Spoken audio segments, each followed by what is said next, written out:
नमस्कार दोस्तों, स्वागत है आपका वृतांत में। आज जो चर्चा का विषय है, जिस टॉपिक के बारे में वृतांत में हम जानेंगे, वो है कि भाजपा जो बीजेपी है, भारतीय जनता पार्टी, उसका राष्ट्रीय अध्यक्ष कौन होने वाला है। आप सबको पता है कि जेपी नड्डा जो वर्तमान राष्ट्रीय अध्यक्ष हैं बीजेपी के, उनका कार्यकाल 3 बार एक्सटेंड किया जा चुका है। अब वो एक्सटेंशन पे चल रहे हैं, लेकिन अभी तक पिछले 3 महीने से ये कयास लगाए जा रहे हैं कि आज कल बीजेपी के राष्ट्रीय अध्यक्ष की घोषणा हो जाएगी, पर अभी तक वैसा हो नहीं पाया है। बीजेपी के कॉन्स्टिट्यूशन के हिसाब से जब उसके स्टेट्स के इलेक्शन हो जाते हैं तो उसके बाद उनका राष्ट्रीय अध्यक्ष का इलेक्शन होता है।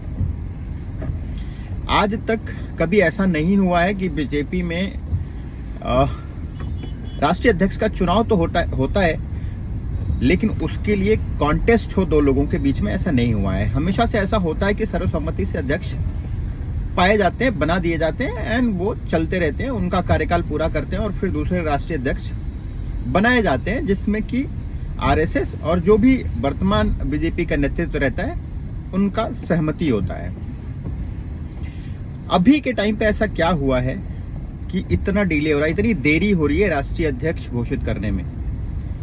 एंड कौन कौन ऐसा है जो प्रोबेबल मेंबर्स हैं, जो राष्ट्रीय अध्यक्ष की रेस में हैं एंड वो राष्ट्रीय अध्यक्ष हो सकते हैं। तो इन चीजों पे बात करेंगे। 2-3 चर्चाएं चल रही हैं, जैसा कि आप सबने सुना होगा, न्यूज चैनल्स पे आ रहे हैं, अखबारों में आ रहे हैं कि 4-5 नाम है जो आगे चल रहे हैं, जैसे कि शिवराज सिंह चौहान हुए, धर्मेंद्र प्रधान हुए, भूपेंद्र यादव हुए। कुछ लोग कह रहे हैं कि निर्मला सीतारमण हो सकती हैं, कुछ लोग किसी और नाम पे बात करते हैं कि कोई ऐसा चौंकाने वाला नाम आ सकता है जो कि आरएसएस की सहमति से हो। अब जब ये सारा कुछ हो रहा है तो कुछ लोग रिफ्ट भी क्रिएट करने की कोशिश कर रहे हैं, रिफ्ट भी दिखाने की कोशिश कर रहे हैं, कह रहे हैं कि भाई आरएसएस और बीजेपी में बनती नहीं, आरएसएस चाहती है कि उसका चले, बीजेपी चाहती है उसका चले। बीजेपी मतलब बीजेपी का जो टॉप नेतृत्व है वो। बट मुझे ऐसा कुछ नहीं लगता। बीजेपी जिस तरह की पार्टी है, जिस तरह के संस्कार हैं उसके हिसाब से अगर आप देखेंगे तो वहां पे जो भी फैसले होते हैं, एक तो वो सर्वसम्मति से होते हैं, उसमें जितने भी लोग होते हैं, जितने भी प्रोमिनेंट मेंबर्स हैं या डिसीजन मेकर्स हैं, सबसे सहमति ली जाती है, सबसे बात की जाती है और एक बीच का रास्ता निकाला जाता है। बीच का रास्ता निकालने के बाद ही कोई डिसीजन होता है। एंड इस अध्यक्ष के केस में भी वही होगा कि आरएसएस और बीजेपी का जो नेतृत्व है, दोनों लीडरशिप के बीच में एक सर्वसम्मति बनाई जाएगी एंड उस पे उसका अध्यक्ष तय होगा। अब आते हैं उन नामों पे कि कौन हो सकता है। तो 2 चीजें हैं कि आज तक के भाजपा के पूरे टेन्योर में कभी ऐसा नहीं हुआ कि महिला अध्यक्ष हुआ हो। तो क्या ऐसा हो सकता है कि महिला अध्यक्ष मिले? अब अगर ऐसा है कि महिला अध्यक्ष मिले, तो आज के टाइम पे अगर हमें बात की जाए कि कौन सा ऐसा प्रोमिनेंट लीडर है जो फीमेल लीडर हैं, महिला नेता हैं जो अध्यक्ष बन सकती हैं, पहले ये देखना होगा। क्योंकि बीजेपी फ्यूचरिस्टिक पार्टी है, वो खुद को पार्टी विद डिफरेंस कहते हैं और वो ऐसे लोगों को चुनते हैं, और वो जिस तरह का आज का बीजेपी का नेतृत्व है, ये युवाओं को आगे बढ़ाना चाहते हैं। ये चाहते हैं कि ऐसा इंसान हो जो 24/7 काम कर सके, एक्सटेंसिव ट्रेवल कर सके और बीजेपी के संगठन को और मजबूत बना सके, कम्युनिकेशन सही रखे आरएसएस के साथ, और ये सारे स्टेट्स में होना चाहिए। तो ऐसा कौन सा वो नेतृत्व है महिलाओं का बीजेपी में, या कौन सी महिला है जो आपको लगता है कि उस रोल के लिए सुटेबल हो सकती है? तो 2-3 नाम आते हैं जो हम पहले स्टार्ट में सोच सकते हैं। तो सबसे प्रोमिनेंट नाम जो आता है वो आता है आज की हमारी फाइनेंस मिनिस्टर निर्मला सीतारमण, जो जेएनयू से पढ़ी हुई हैं, आरएसएस के स्टॉन्च सपोर्टर हैं, हमारे पिछले 10-11 साल से फाइनेंस मिनिस्टर हैं। बहुत अच्छा उन्होंने काम किया है, भारत को उन टाइम पे भी संभाला है अच्छा इकोनॉमिक कंडीशन में, जिस टाइम पे पूरी दुनिया में वॉर कंडीशंस थी, रशिया यूक्रेन की लड़ाई चल रही थी, इजराइल ईरान की लड़ाई चल रही थी, इंडिया पाकिस्तान की झड़प हुई, एंड उस बीच में इन्होंने इकोनॉमी को संभाल के रखा हुआ है। और एक महिला नेतृत्व भी है, मजबूत आवाज है, पढ़ी लिखी हैं एंड ट्रेवल कर सकती हैं। लेकिन क्या बीजेपी के कार्यशैली को देखते हुए क्या आपको लगता है कि बीजेपी एक फाइनेंस मिनिस्टर को हटा के ऐसे सिग्नल देना चाहेगी कि नहीं, फाइनेंस मिनिस्टर के कामकाज से सरकार खुश नहीं थी, या विरोधियों को एक मौका देना चाहेगी कि विरोधी उसके बारे में बात करें कि फाइनेंस मिनिस्टर को हटाया गया है? मुझे ऐसा नहीं लगता है।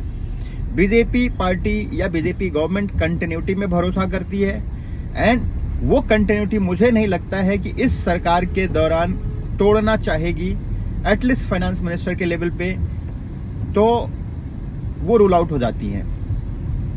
दूसरी अगर महिला देखेंगे जो दिखती हैं, प्रोमिनेंट चेहरा है जो, वो है स्मृति ईरानी। स्मृति ईरानी में वो सारा गुण है जो एक बीजेपी के राष्ट्रीय अध्यक्ष होने के लिए चाहिए। तेज तर्रार हैं, नॉलेज है, अच्छा बोलती है, अच्छी वक्ता हैं, यंग हैं, ट्रेवल कर सकती हैं, पॉपुलर हैं। लेकिन क्या आरएसएस नेतृत्व और बीजेपी हाईकमान का, क्या हाईकमान एक्चुअली बीजेपी में होता नहीं है, बट बीजेपी के टॉप नेतृत्व का वो सपोर्ट उनको है और बीजेपी नेतृत्व उनको वैसे देख रहा है। अभी आज की उन्होंने राहुल गांधी को हराया अमेठी में, लेकिन आज की सिचुएशंस को अगर पढ़ें तो मुझे लगता है नहीं। तीसरा जो साउथ इंडिया से आती हैं, सुंदरराजन, क्या उनको बनाया जा सकता है? तो बीजेपी के साथ एक प्रॉब्लम है कि बीजेपी को कहा जाता है कि ये काउ बेल्ट की पार्टी है, हिंदी बेल्ट की पार्टी है, एंड एक्चुअली अगर देखा जाए तो सरकारें जो बनती हैं, बिगड़ती हैं, वो हिंदी बेल्ट से बनती है। यूपी जो जीतता है उसकी सरकार सेंटर में बनती है, और यूपी जीतने के लिए जरूरी है कि आपको बहुत अच्छे से हिंदी आनी चाहिए, क्योंकि वहां के नेताओं से, वहां के ग्राउंड के नेताओं से अगर आपको कोऑर्डिनेट करना है, उनसे बात करनी है, उनको सही रखना है या उनको ड्राइव करना है, तो यूपी बिहार में आपको हिंदी आनी चाहिए। जबकि तमिलसाई सुंदरराजन को हिंदी कम आती है या तो नहीं आती है, तो ये एक बहुत बड़ा रोड़ा होगा उनके राष्ट्रीय अध्यक्ष बनने में। तो ये जो तीन चेहरे थे जो प्रोमिनेंट लीडर दिखते हैं, महिला नेता दिखती हैं बीजेपी में, तो वो तो रूल आउट हो जाती है अभी फिलहाल के लिए बीजेपी प्रेसिडेंट बनने के लिए। तो फिर बचा कौन? फिर बचा मेल नेतृत्व। अब मेल में 4 लोगों का नाम प्रोमिनेंट चल रहा है। 4 में शिवराज सिंह चौहान, आप सब लोगों को पता है क्योंकि वो मिनिस्टर है, एग्रीकल्चर में बहुत अच्छा कर रहे हैं, बहुत सारे गवर्नेंस डिपार्टमेंट हैं, उनका चेयरमैन बना के रखा हुआ है मोदी ने। एंड मोदी नहीं चाहेंगे कि एक ऐसा लीडर जो गवर्नेंस देख सकता है, जो सरकार चलाने में हेल्प कर सकता है, सरकार चलाने का एक्सपीरियंस हो, वो सरकार से निकल के और संगठन में जाए। बचते हैं भूपेंद्र यादव। भूपेंद्र यादव बहुत अच्छे लीडर हैं, जहां जहां उन्हें प्रभारी बनाया गया है वहां पे बीजेपी जीती है। बहुत अच्छे घुस के काम करने वाले नेता हैं जो काम करते हैं। वो एक नाम है, हालांकि वो भी मिनिस्टर हैं, तो मिनिस्टर होने के नाते बीजेपी का जो एक तरह से स्टांस रहता है कि एक आदमी एक पद, तो या तो संगठन में रहेगा या सरकार में रहेगा, उस हिसाब से वो रूल आउट होते हैं। सेम आज के शिक्षा मंत्री हैं धर्मेंद्र प्रधान जी, वो भी मंत्री बनाए जा चुके हैं। तो क्या हम मंत्रालय में बदलाव होगा, क्या उनको अध्यक्ष बनाया जाएगा? ये मुझे नहीं लगता है। तो होगा क्या? मुझे ऐसा लगता है कि कोई सरप्राइज नाम आ सकता है, और वो सरप्राइज नाम क्या हो सकता है? एक नाम जो मेरे दिमाग में चल रहा है वो हो सकता है ये एक ऐसा इंसान, बीजेपी को साउथ में अपनी पैठ बनानी है। बीजेपी ने ईस्ट में भी अपनी पैठ बना ली, वेस्ट में हमेशा से थे, सेंट्रल इंडिया में हमेशा से थे वो, मध्य भारत में। साउथ इंडिया में कभी उनकी पैठ बन नहीं पाई, जैसे कि तमिलनाडु और केरला, एंड सो टू से आंध्रा। अब वो कौन नेता हो सकता है जो इन राज्यों में भी बीजेपी को की पैठ बना सकता है, बीजेपी को जिता सकता है? यंग है, इंटेलिजेंट है, सौम्य है, बीजेपी के और आरएसएस के सारे मानकों पे खरा उतरता हो। तो एक नाम आता है उभर के, वो आता है तमिलनाडु के जो हमारे एक्स प्रेसिडेंट थे, अन्नामलाई।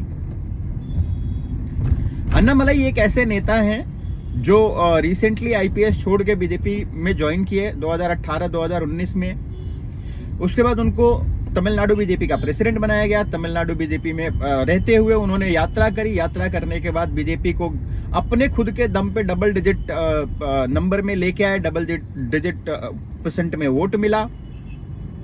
साथ में उनकी सबसे बड़ी क्वालिटी है कि अभी तक जो साउथ इंडिया से प्रेसिडेंट बनते रहे हैं बीजेपी के, उनको हिंदी नहीं आती थी। जब हिंदी नहीं आती थी तो होता क्या था कि वो नॉर्थ इंडिया में इरिलेवेंट हो जाते थे, उनकी आवाज सुनाई नहीं देती थी नॉर्थ इंडिया में। या वेस्ट इंडिया में अगर देखा जाए तो वहां उनकी आवाज नहीं सुनाई देती थी, वो अंग्रेजी में बात करते थे। अन्नामलाई के साथ क्वालिटी ये है कि वो लखनऊ से पढ़े लिखे हैं, उनको अच्छी हिंदी आती है, उनको इंग्लिश अच्छी आती है, उनको तमिल आती है, उनको तेलुगु आती है, कर्नाटका में वो सर्व कर चुके हैं तो उनको कन्नड़ा बहुत हद तक आती है। तो एक ऐसे पैन इंडिया लीडर हैं जो जाके बीजेपी को अगले लॉन्ग टर्म में, यंग हैं, ट्रेवल कर सकते हैं, शांत हैं और चीजों को, ऑर्गेनाइजेशन को संभालने की क्षमता है जो उन्होंने दिखाया है तमिलनाडु में। और मोदी के प्रिय भी हैं, शाह उन पे भरोसा रखते हैं। तो ऐसा हो सकता है कि एक सरप्राइज नाम जो कि अन्नामलाई के रूप में हो सकता है कि उनको ट्रेनिंग की जा रही हो बैकग्राउंड में, उनको बीजेपी का जो तमिलनाडु का प्रेसिडेंट है उससे हटाया गया और उनको कहा गया कि सेंटर में इनको कुछ बड़ी जिम्मेदारी दी जाएगी। तो क्या सेंटर में वो बड़ी जिम्मेदारी राष्ट्रीय अध्यक्ष की है? ऐसा हो सकता है क्या? तो ये पॉसिबिलिटी है। आगे देखते हैं बीजेपी क्या करती है, अगले कुछ दिनों में ये हमें पता ही चल जाएगा। फिलहाल वृतांत में इतना ही, अगले किसी पॉइंट पे बात करेंगे। तब तक के लिए धन्यवाद।